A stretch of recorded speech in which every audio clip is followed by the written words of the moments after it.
Hello friends. ITR file किए हुए काफ़ी टाइम हो गया है बट स्टिल अभी तक रिफंड पेंडिंग है। और आप देख रहे हैं कि जिन्होंने आपके बाद फाइल किया था उनका रिफंड आ गया बट आपका अभी तक फंसा हुआ है।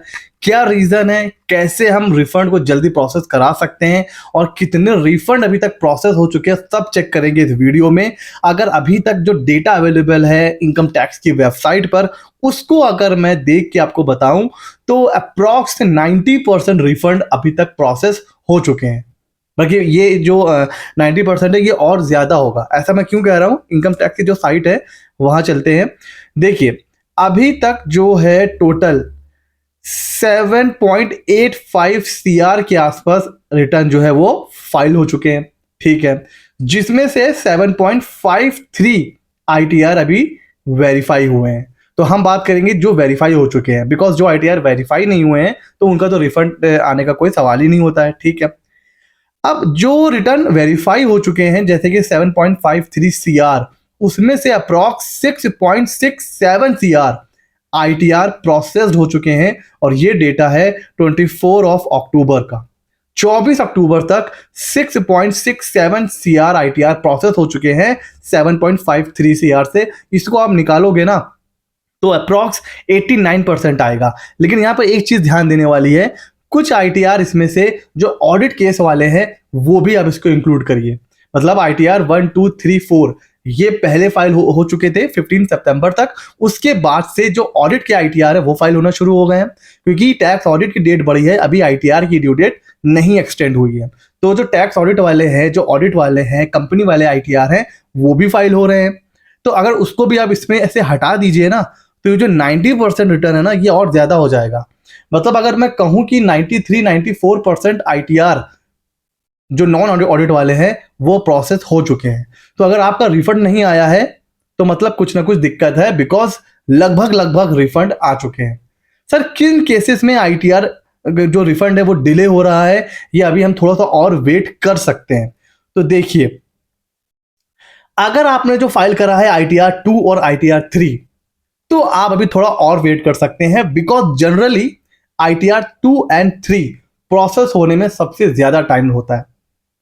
ये टाइम टेकिंग होता ही होता है। बिकॉज आईटीआर 2 हम कब फाइल करते हैं, जब हमारा कैपिटल गेन होता है। एंड आईटीआर 3 कब फाइल करते हैं, जब बिजनेस इनकम भी हो उसके साथ साथ कैपिटल गेन भी हो। ठीक है, या फिर सैलरी इनकम भी है उसके साथ बिजनेस भी है और कैपिटल गेन भी है। तो जब आपके पास मल्टीपल सोर्स ऑफ इनकम होते हैं और आप उसके लिए आईटीआर 3 फाइल कर रहे हो, आईटीआर 2 फाइल कर रहे हो, आईटीआर 5 भी नॉन ऑडिट केस में फाइल होता है बट वो बहुत देर से रिलीज हुआ था तो उसके रिफंड हो सकता है अभी अटके हो। लेकिन जनरली 15 सितंबर तक सबसे ज्यादा आईटीआर 1 से आईटीआर 4 फाइल हुए हैं। ठीक है, तो उसकी बात करते हैं।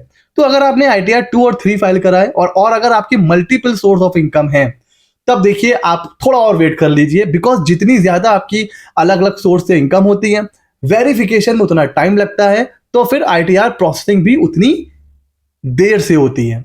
हालांकि सभी चीजें ऑटोमेटेड हो चुकी हैं, प्रोसेसिंग ऑटोमेशन के साथ होती है, बट चाहे ऑटोमेशन को भी अगर आप ध्यान में रखो ना तो आईटीआर 1 अगर आप फाइल कर रहे हो सिर्फ सैलरी की इनकम है, आईटीआर 4 फाइल कर रहे हो सिर्फ आईटीआर 344 एडी की इनकम है, तो वो सिस्टम जल्दी प्रोसेस कर देगा as compare to ITR 2 and 3। तो ये जनरली आप देखा होगा, जो लोग आईटीआर फाइल करते हैं, जो प्रोफेशनल मेरे फ्रेंड्स हैं, वो एग्री करेंगे कि आईटीआर 2 और 3 वो देर से प्रोसेस होती है। तो अगर वो आपने फाइल करा हुआ थोड़ा सा और वेट कर लीजिए।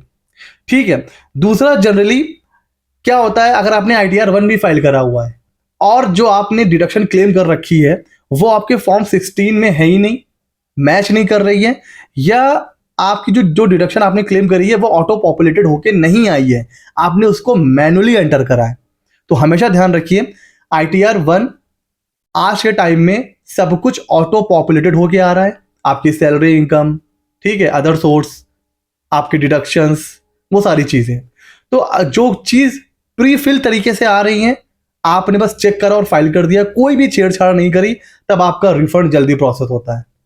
लेकिन आपने कोई ऐसी डिडक्शन उसमें डाल रखी है जो फॉर्म 16 में नहीं है, जो ऑटो पॉपुलेटेड नहीं है, 80CC डी आपने डाल दिया है, 80D डाल दिया है आपने, इस तरह के अगर आपने अलग अलग क्लेम कर रखा है तो हो सकता है आपका रिफंड देर से प्रोसेस हो, और ये भी पॉसिबल है कि पहले आपको नोटिस आएगा कंफर्मेशन का, आपसे प्रूफ मांगा जाएगा डिडक्शन का, और फिर आपका रिफंड प्रोसेस हो।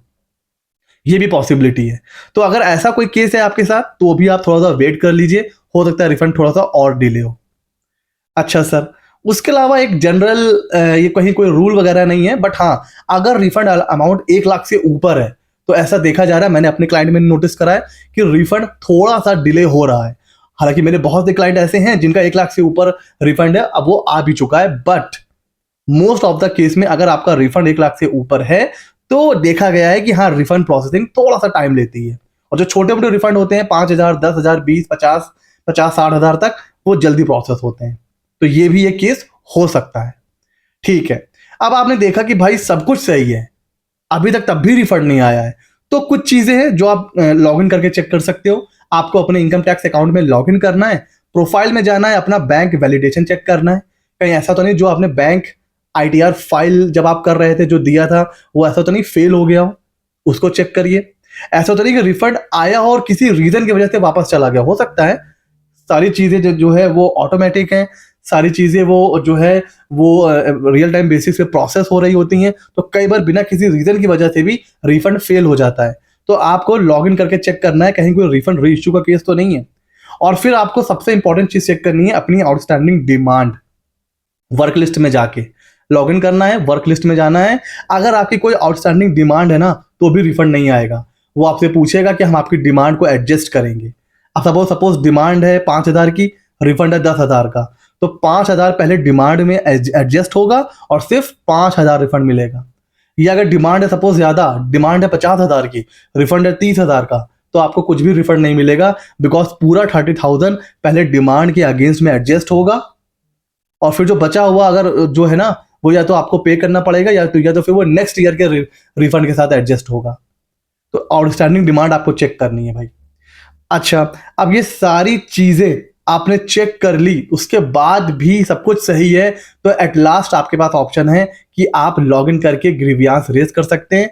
सारी डिटेल्स में आपको देनी होगी। आप अपना आईटीआर अपलोड कर सकते हो, अपना कंप्यूटेशन अपलोड कर सकते हो, फॉर्म 16 अपलोड कर सकते हो, एक्नॉलेजमेंट नंबर डाल के आप डिमांड रेज करोगे, मतलब ग्रीवियांस रेज करोगे कि ये मैंने इस डेट में रिटर्न फाइल करा है, 1 महीना, 2 महीना, 3 महीना हो गया, बट अभी तक रिफंड नहीं आया है। ठीक है, तो ये आप रेस कर सकते हो। और एक क्वेश्चन ये होता है कि सर हमारा रिफंड अगर डिले हो जाएगा तो हमें क्या फायदा होगा? थोड़ा बहुत तो फायदा है ही है। साल का 6% मतलब 0.5% पर मंथ से आपको क्या मिलता है? इंटरेस्ट मिलता है। तो अगर आपने रिफंड टाइम से फाइल कर दिया है, मतलब ड्यू डेट से पहले फाइल कर दिया है, तो आपको मिलेगा रिफंड कहां से? 1 अप्रैल से।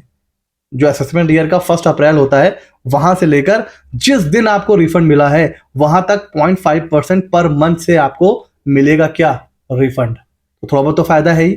हाँ, और अगर आपने रिफंड फाइल करा है, मतलब आईटीआर फाइल करा है आफ्टर ड्यू डेट, तो फिर भैया जिस दिन आपने रिटर्न फाइल करा है वहां से लेकर जब आपको रिफंड मिला है उतने ही पीरियड का आपको रिफंड मिलेगा। तो ये भी एक चीज है।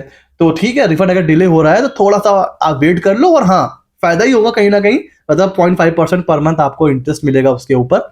और जो मैंने आपको स्टेप बताया वो आप फॉलो कर सकते हो, डेफिनेटली फिर आपका रिफंड प्रोसेस हो जाएगा। और अगर अभी आपको रिटर्न फाइल करे हुए 30 डेज भी नहीं हुए हैं तो मैं आपसे कहूंगा कि आप 30 डेज वेट करिए, और 30 डेज के बाद ही ग्रीवेंस वगैरह जो है वो आप रेज कर सकते हो। ठीक है फ्रेंड्स, तो ये था वीडियो। कई बार क्वेरीज आ रही थी कि सर अभी तक रिफंड नहीं आ रहा है, उससे रिलेटेड अगर आप ऐसे ही इंटरेस्टिंग अपडेट्स को जानना चाहते हैं तो हमारे चैनल को सब्सक्राइब कर लीजिए। मिलते हैं अगले नॉलेजेबल वीडियो में।